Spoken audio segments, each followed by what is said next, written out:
Hi guys, welcome to my vlog. So for this video, kakain tayo ng kabugaw. Sikat to sa Pilipinas guys. So ngayon guys, ikikihadi mo natin yung kabugaw kasi naglalaway na talaga ako nitong prutas na ito guys. And ito siya guys, pinapanit ko na. Bibilisan natin para makakain na tayo guys. Kaya samahan nyo ako dito sa vlog shorts. So let's go. Ito na siya guys. Pinabalatan ko na itong kabugaw na ito. Kasi kahapon pa talaga ako ito naglalaway kasi nakita ko to sa may Facebook, kumakain siya ng mukbang siya ng kabugaw. So, napansin ko pala sa kusina, meron palang kabugaw. So, ito na pala siya guys.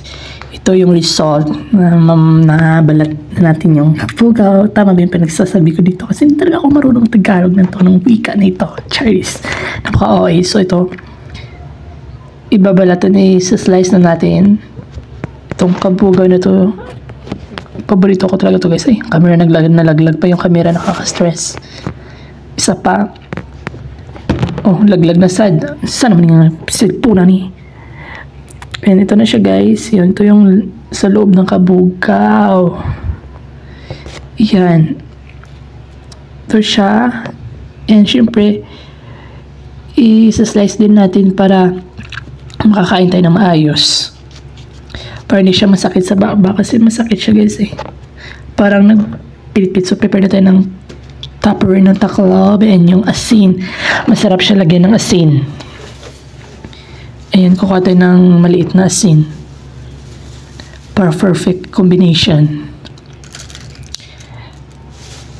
Kaya ito siya guys. Naglaway na talaga ako. Gusto ko na kumain. Excited na ako. So, let's try guys. Ang pait ng asin.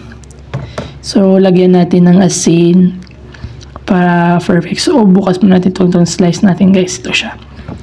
Bago natin kainin. Yan, kukuha tayo nito.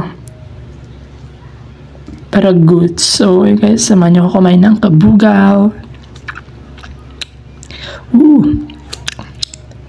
Napakasarap talaga guys. So, super sarap talaga ng kabugaw.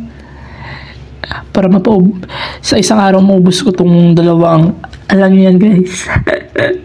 Napaka-OA. Ayan, kain tayo. Napakasarap. Sabayin mo pa ng asin. Comment kayo guys kung anong kainin natin sa next vlog. Siya guys. Napakasarap talaga. Wala yung stress ko. Natin guys. So dito na nagtatapos ang vlog. Thank you guys.